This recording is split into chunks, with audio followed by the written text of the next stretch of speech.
اللهم لك الحمد وأنت قيم السماوات والأرض ومن فيهن، ولك الحمد وأنت نور السماوات والأرض ومن فيهن، ولك الحمد وأنت الحق ووعدك الحق وقولك حق ولقاؤك حق، والجنة حق والنار حق، والساعة حق والنبيون حق، ومحمد صلى الله عليه وسلم. اللهم لك أسلمت وبك آمنت وعليك توكلت وبك خاصمت وإليك حاكمت، فاغفر لي ما قدمت وما أخرت وما سررت وما أعلنت وما أنت أعلم به مني. أنت المقدم وأنت المؤخر، لا إله إلا أنت ولا إله غيرك، ولك الحمد. صل صلاة كاملة وسلم سلاما تاما على محمد وعلى سائر الأنبياء والمرسلين وعلى جميع أهل الإسلام الصالحين، وبعد، فأعوذ بالله من الشيطان الرجيم. بسم الله الرحمن الرحيم. ومن يبتغ غير الإسلام دينا فلن يقبل منه وهو في الآخرة من الخاسرين. اللهم انفعني بما علمتني وعلمني بما ينفعني وزدني علما. اسٹیج پہ جلوہ افروز علماء کرام، بالخصوص ڈاکٹر سید آصف عمری حفظہ اللہ، ضلعی جمعیت اہل حدیث سپول، آپ کے قابل احترام امیر الناظم و دیگر اراکین، معہد التعلیم الاسلامی کے قابل احترام اساتذہ کرام، عزیز طلباء،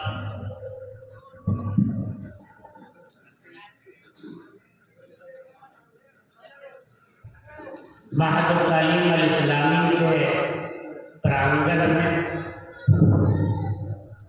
اس کی مقدس چہار دیواری میں ایک حسین عنوان پر اس کانفرنس کا انعقاد قابل تبریک و تحسین ہے۔ دل کی گہرائیوں سے آپ حضرات کو یہ مبارکباد دینا چاہتا ہوں کہ آپ نے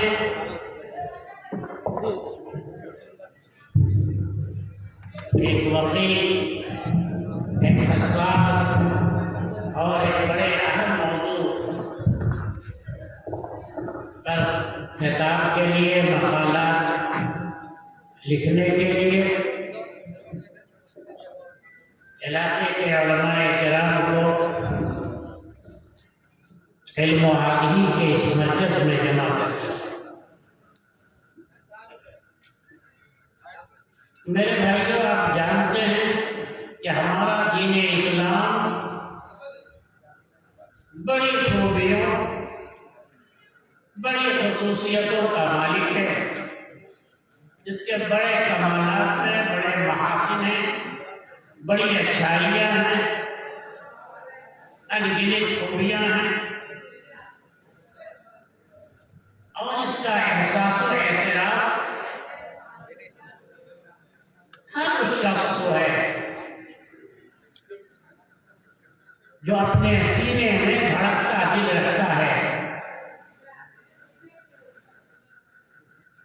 جس کی فکر سلیم ہے، اور جس کا عمل مستقیم ہے، جس کے دماغ میں بھیجا ہے اللہ نے، جسے سوچنے سمجھنے کی صلاحیت دی ہے، وہ پڑھا لکھا انسان اس بات کا یقیناً اعتراف کرنے پر مجبور ہے کہ یہ اسلام بڑی خوبیوں کا مجموعہ ہے، سماوی دین ہے، اللہ کا دین ہے، ایک ایسا دین ہے جو ہر اعتبار سے کامل، اکمل اور مکمل ہے، اور جس کی شریعت زندگی کے تمام شعبے اور سیکشن میں پوری رہبری اور رہنمائی کرتی ہے۔ میرے بھائیوں، اس دین اسلام کے انیک محاسن، انیک خوبیوں میں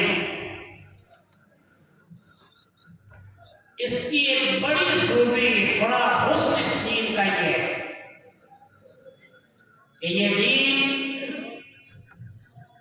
ہمارے تحفظ کا ضامن ہے۔ اگر ہم مسلمان بن کر زندگی گزاریں، اگر ہم اپنے دین اسلام پر نازا ہوں، اگر ہم اسلام کے احکامات کو اپنے عمل کے دھاگے میں پروتے رہیں، تو یاد رکھیے گا یہ دین آپ کی حفاظت کرے گا۔ آج ہمیں بسا اوقات یہ احساس ہوتا ہے کہ ہم محفوظ نہیں ہیں معاملوں کی، اور نہ جانے بار بار یہ احساس ہوتا ہے کہ ہم محفوظ نہیں ہیں، ہم اپنے آپ کو غیر محفوظ تصور کرنے لگے۔ اس کا بنیادی حل یہ ہے کہ ہم اسلام کی طرف، اس اسلام کی طرف جسے لے کر محمد رسول اللہ صلی اللہ علیہ وسلم دنیا میں تشریف لائے تھے، اور جس پر چل کر صحابہ کرام نے دنیا کو دکھلا دیا۔ یہ اسلام آپ کی حفاظت کرے گا۔ یہ میں نہیں کہتا، یہ عظیم نسخہ ہمارے عظیم نبی نے اپنے چچا زاد بھائی حضرت عبداللہ بن عباس سے کو دیا تھا۔ اے بابو، انی اعلمک بکلمات فاعمل بمقتضاہن۔ ایک سواری پہ سوار ہیں، پیچھے عبداللہ بن عباس بیٹھے ہیں، جا رہے ہیں۔ وہ مختصر لمحہ بھی محمد رسول اللہ نے جوانوں کی تربیت، نوخیز کی تربیت میں استعمال کرتے ہوئے کہا، بابو ہم آپ کو کچھ کام کی بات بتا رہے ہیں، صرف سن کر کے سننا نہیں بلکہ اس پر عمل کر لیجیے۔ پہلی جو بات بتائی اس روئے زمین کی سب سے عظیم شخصیت نے، فرمایا احفظ اللہ یحفظ۔ عزیزہ، اللہ کی حفاظت کرنا، اللہ تیری حفاظت کرے گا۔ اللہ کی حفاظت کا کیا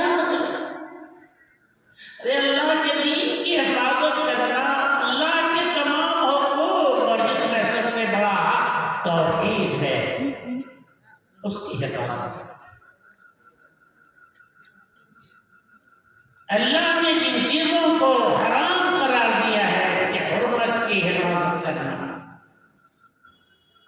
تو سنو اس کے بدلے میں اللہ تیری حفاظت، تیرے جان و مال کی، عزت و آبرو کی، تیرے مساجد و مقابر کی، مدارس کی، سب کی اللہ حفاظت کرے۔ یہ دین اسلام جس کا پہلا حکم یہ ہے کہ اس دین پر اگر آپ چلو گے تو یہ دین آپ کو کسی ہلاکت کی وادی میں، کسی نازک موقع پر تنہا نہیں چھوڑ دے گا کہ آپ برباد ہو جائیں، ہلاک ہو جائیں، نہیں، بلکہ یہ دین آپ کو اپنی کسٹڈی میں لے گا، اپنی حفاظت میں۔ مسلمان بن کر جب آپ زندگی گزارو گے نا، اسلام پر جب آپ چلو گے تو ایک دوسرا فائدہ اسلام کا یہ ہے کہ یہ اسلام آپ کی عزت کی حفاظت کرتا ہے، آپ کی عزت کا محافظ یہ اسلام ہے، آپ کی شان اور رتبے کو بڑھائے۔ آج ہماری انسلٹی ہو رہی، ایسا لگتا ہے کہ ماضی میں ہماری جو شان تھی، اللہ نے جو روک دیا تھا، وہ چیزیں ختم ہو رہی ہیں۔ ہر جگہ رسوائیاں ہیں، فٹ بال کی طرح جو جیسے مار دیا۔ ایک زمانہ تھا کہ جب ہم مسلمان تھے، اسلام پہ چلتے تھے، تو یہ اسلام کیا کرتا تھا؟ یہ اسی کا کہ عرب کے بچے کھیلنے جاتے تھے ایوان گہے کسرا میں شکار۔ یہ اسلام کی دین تھی۔ وہ بچے مسلمان اور موحد تھے کہ اللہ نے وہ شان و مقام دیا کہ کھیلنے جاتے تھے ایوان گہے کسرا میں شکار۔ اور یہ اسی اسلام کی دین ہے کہ چاک کرنے لگے یہ عرب کے حسن، چاک کرنے لگے جبریل امی کے اثرات۔ میرے بھائیوں، چاہتے ہو ایسی زندگی، ایسی لائف جس میں آپ کے لیے ریسپیکٹ ہے، دنیا جھک رہی ہے، دنیا آپ پر اعتماد کر رہی ہے، دنیا اپنے فلکوں پہ آپ کو سجا رہی ہے، ایسی زندگی جو ماضی میں آپ نے جی کر دنیا کو دکھایا تھا، تو یاد رکھیے مسلمان بن کر زندہ رہے۔ یہ ہم نہیں کرتے، یہ ہمارا نسخہ نہیں ہے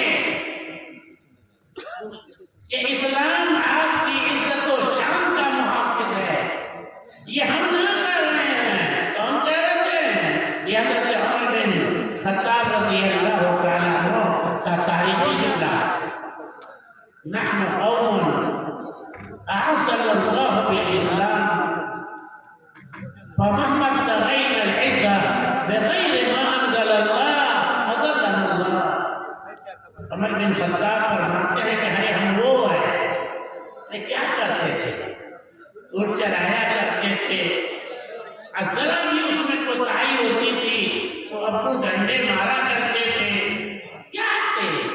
کوئی حیثیت نہیں تھی اس عمر کی۔ یہ عمر ذلیل تھا، اس کی کوئی وقت نہیں تھی، لیکن اعزنا اللہ بالاسلام، آج لاکھوں مربع میل کا یہ عمر حکمراں بن گیا۔ آج اس عمر کے روب اور دبدبے سے قیصر و کسریٰ کانپ رہے ہیں۔ آج یہ عمر اس زمین پہ جو مشورے دیتا ہے، اللہ عرش پر عمر کے مشورے کی تائید میں قرآنی آیات کو نازل کر رہا ہے۔ نحن قوم اعزنا اللہ، یہ جو عزت ہمیں ملی اونٹ کے چروائے کو، یہ اس دین اسلام سے ملی۔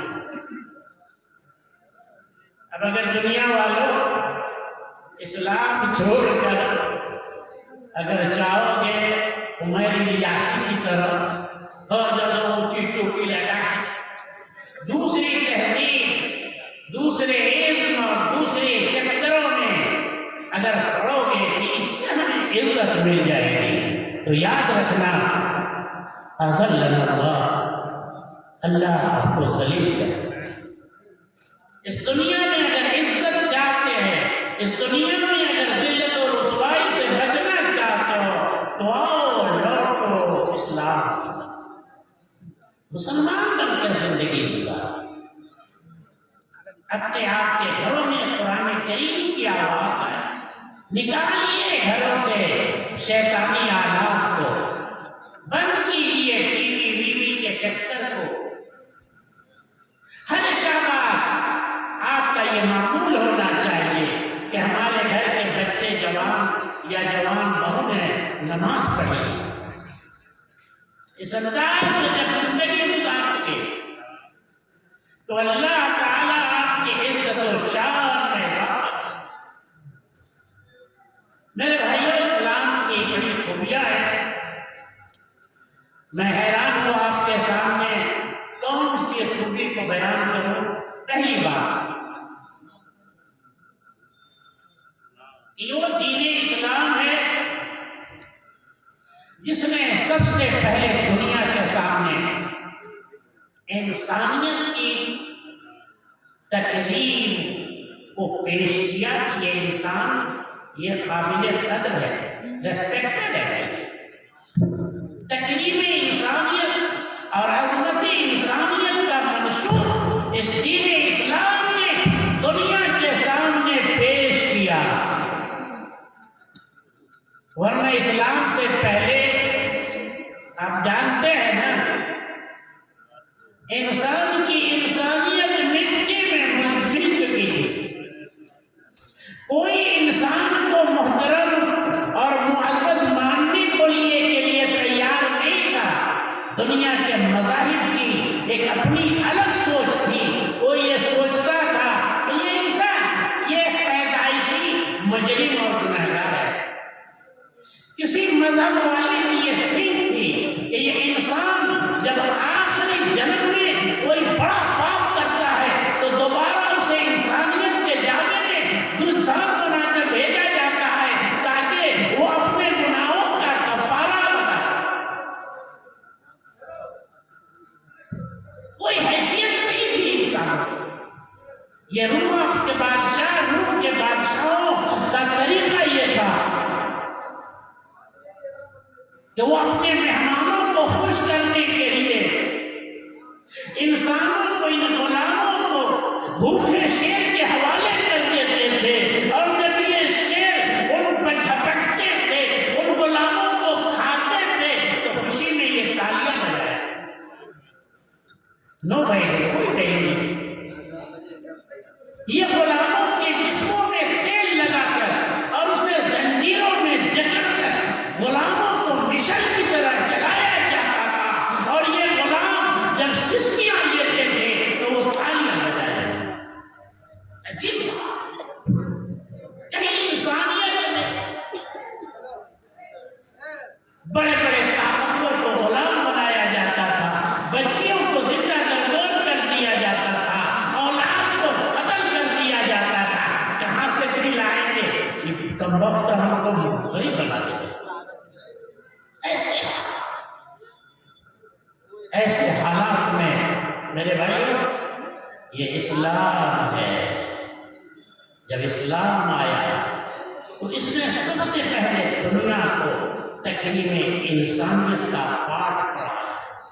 فرمایا یا آدم کے بیٹے وَلَقَدْ كَرَّمْنَا بَنِي آدَمَ وَحَمَلْنَاهُمْ فِي الْبَرِّ وَالْبَحْرِ وَرَزَقْنَاهُمْ مِنَ الطَّيِّبَاتِ وَفَضَّلْنَاهُمْ عَلَى كَثِيرٍ مِّمَّنْ خَلَقْنَا تَفْضِيلًا۔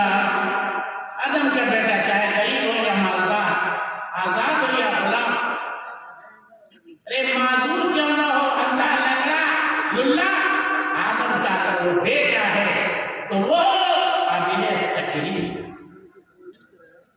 آدرنی ہے، ریسپیکٹڈ، عزت کی جائے گی۔ لقد خلقنا الانسان فی احسن تقویم، بڑے اچھے ماڈل میں ہم نے انسان کو پیدا کیا ہے۔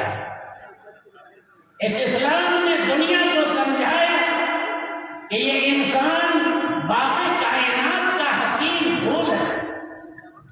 اس اسلام نے دنیا کو سمجھایا کہ یہ انسان اس زمین میں خلیفہ، زمین کا خلیفہ۔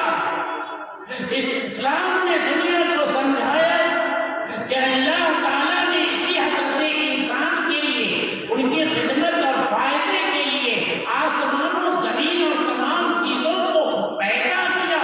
وَسَخَّرَ لَكُم مَا فِي السَّمَاوَاتِ وَمَا فِي الْأَرْضِ جَمِيعًا۔ اس اسلام نے دنیا کو سمجھایا کہ یہ حضرت انسان، یہ اللہ کی کاریگری اور اللہ کی صنعت کی بہترین شاہکار ہے۔ اس اسلام نے دنیا کو سمجھایا خبردار انسان کی عزت و آبرو اور مال پر ہاتھ ڈالنے کی کوشش نہ کرنا۔ انما اموالکم واولادکم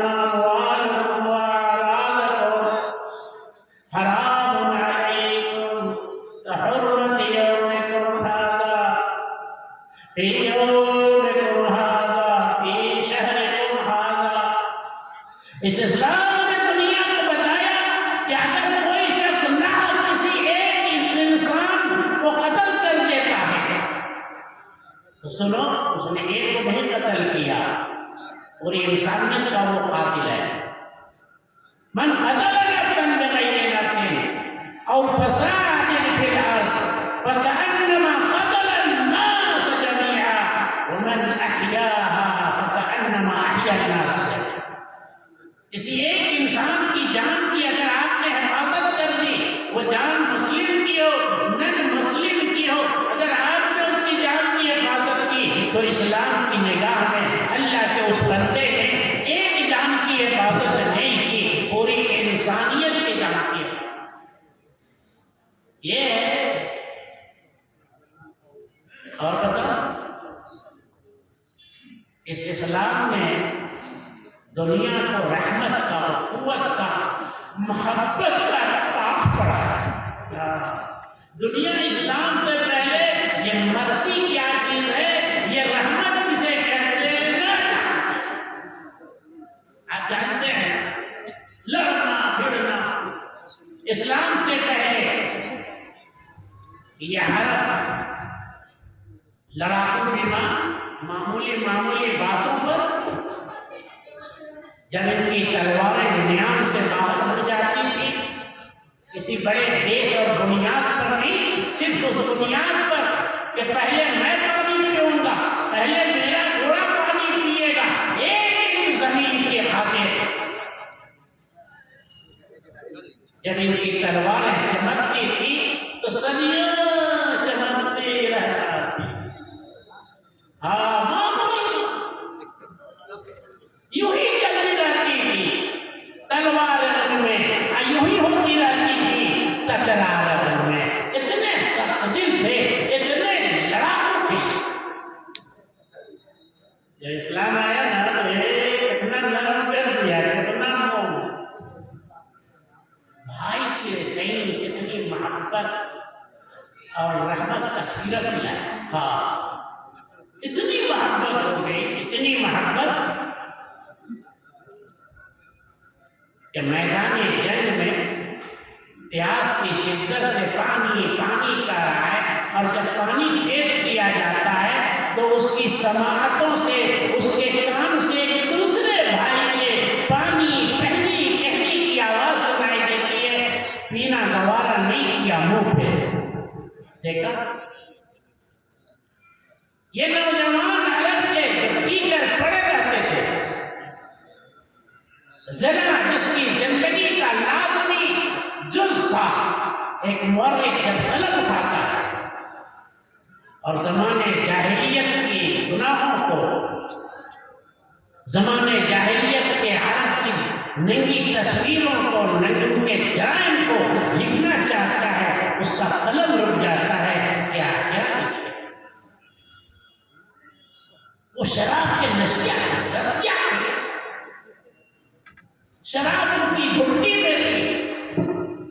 وہ مرتے وقت یہ وصیت کر کے جاتے تھے، اے ہم کو دفن کرنا تو کسی انگور کے درخت کے نیچے، اذا مت فادفنی تحت جنب کربۃ لعلی تربی جنوبها، جب ہم مرے نا تو ہم کو کسی انگور کے درخت کے نیچے دفن کرنا، ٹھیک ہے مر جائیں گے، اس کے انگور کی بیٹی شراب ہم تو نہ پیئیں گے لیکن ہماری ہڈی اس درخت کے پانی سے سیراب ہو۔ محمد رسول اللہ نے اس انداز سے تربیت کی بھٹ کے نوجوانوں کی۔ جب اسلام آیا اور اسلام نے جب ان نوجوانوں کو قرآن سنایا اور قرآن پڑھایا تو وہی پی کر پڑے رہنے والے نوجوان جب بیدار ہوئے، بیدار ہوئے، پہنچ گئے اور کفر و شرک کے محلوں کو کھٹکھٹانے لگے اور یہ کہنے لگے کہ ما جئت لأفتح البلاد وأسلم على العباد ولكنني جئت لأفتح القلوب للدين الجديد ولا عبيد يستبدون ولا قادة يستبدون ولا عبيد يظلمون ولا كرامة إلا على أساس التقوى والدين۔ صرف کر لو، وہ نوجوان پی کر پڑے رہتے تھے، یہ کھڑے ہوئے کہ محمد رسول اللہ کے تربیت یافتہ آ گئے، اسلام کے دیوانے اور فرزانے اب بیدار ہو چکے ہیں۔ سنیے، وہ کھٹکھٹا رہا ہے کفر کے محل کو، یہ کہہ رہا ہے کہ اب حکومت کرنا ہمارا منشا نہیں ہے، ہم تم سے تمہاری حکومت چھیننے کے لیے نہیں آئے ہیں، ہم اس لیے نہیں آئے ہیں کہ تم پر اتیاچار اور ظلم کریں، ہم تو داعی ہیں دین اسلام کے، ہم سپاہی ہیں محمد رسول اللہ کے، اس لیے تمہارے پاس آئے ہیں تاکہ تمہارے دل کے دروازے کو دستک دوں اور اس دل کے اندر ہم نور توحید کو سجا دوں، لأفتح القلوب الجدید، لأفتح تاکہ قلوبکم للدین الجدید۔ سنو، محمد کے پروانے آ گئے، اب کوئی آقا ظلم نہیں کرے گا۔ سنو، اللہ کی دھرتی پر کسی غلام پر اب ظلم نہیں کیا جائے گا۔ سنو، اب کسی کو عزت اس کا منہ دیکھ کر، چہرہ دیکھ کر اسے ریسپیکٹ نہیں دیا جائے گا۔ عزت کا ایک معیار ہوگا، وہ اس انسان کا دین، اس کا تقوی۔ دیکھا، اسلام آیا تو اسلام نے اپنے ساتھ وہ محبت کا انجیکشن دے، محبت، رحمت، نوجوانوں کو کے دلوں سے نفرت کے کانٹوں کو، عصبیت کے کانٹوں کو، عداوت کے سارے کانٹوں کو نکالا اور ان کے دل کے اندر اخوت و محبت کے دل ہے۔ یہ اسلام، یہ اسلام ان تمام چیزوں پر پابندی لگائی، ان تمام چیزوں کو اسلام نے حرام قرار دیا۔ اس لیے اس سے تمہارا ایمان، تمہاری جان، تمہاری عزت، تمہارا کردار سب برش ہو جائے۔ اسلام نے جتنی چیزیں حرام کی ہیں نا، ذرا غور توجہ چاہوں گا، غور کریں گے آپ، ان ساری چیزوں پر اسلام نے پابندی لگائی اور ان میں سر فہرست اسلام نے خنزیر کو، سور کو حرام کرا۔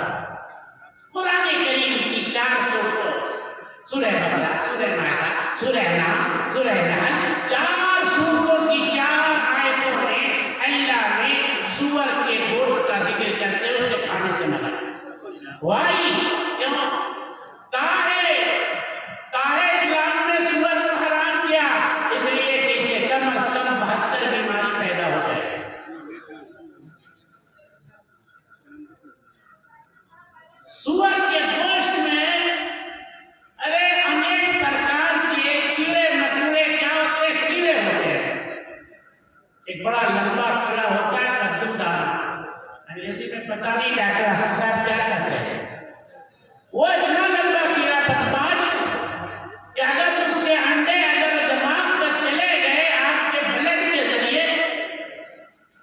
میموری آپ کی کمزور ہو جائے گی۔ کیوں اسلام نے سور کو حرام کیا؟ آنکھ تک پہنچ گئی تو بینائی متاثر ہو جائے گی، اور دل تک پہنچ گیا ہارٹ اٹیک ہو جائے گا۔ وہ سور کا جو گوشت ہوتا ہے میرے بھائیوں، لاکھ پکاؤ گرم کرو، اس کا بیکٹیریا، اس کے جراثیم مرتے ہی نہیں۔ اس میں گوشت کم، چربی زیادہ ہوتی ہے، وہی چربی جا کر اگر بیٹھ گئی تو کیا ہوگا؟ بی پی ہائی ہو۔ جتنے سور خور ہیں سب کی بی پی ہائی ہوتی ہے، ہارٹ اٹیک ہو جائے گا۔ انتہائی غلیظ جانور ہے، گندگی کھاتا ہے، گندگی میں پلتا ہے، اپنی گندگی خود کھا جاتا ہے۔ دیکھا ہے نا آپ نے؟ انتہائی ننگا جانور ہے۔ جو لوگ سور کے گوشت کھانے کے عادی ہیں، ان کی زندگی کے اندر آپ اوریانیت دیکھو گے، ننگاپن دیکھو گے۔ وہ اپنی فیملی کے ساتھ، اپنے مادے کے ساتھ شہوت رانی کے لیے، سیکس کرنے کے لیے اپنے دوستوں کو بلاتا ہے، آؤ میری ہے۔ چنانچہ جتنے ٹینس کے کھلاڑی ہیں، جتنے امریکہ میں جو نائٹ کلب وغیرہ ہوتا ہے، ایک طوفان کی شکل میں ہمارے ملک کے اندر بھی آ رہا ہے، بیویوں کا تبادلہ۔ یہ جتنا ٹینس کھلاڑی ہے، یہ سب بیویوں کو چینج کرتے ہیں، میری بیوی آپ کے ساتھ ہوئی ہے، آپ کی بیوی۔ یہ دین ہے، یہ وجہ ہے سور کا انتہائی بے حیا، انتہائی گندا جانور ہے۔ اسی لیے اللہ تعالیٰ نے اسے حرام قرار دیا۔ وہ ساری چیزیں جو انسان کی فکر کو، انسان کے عقل کو، ادراک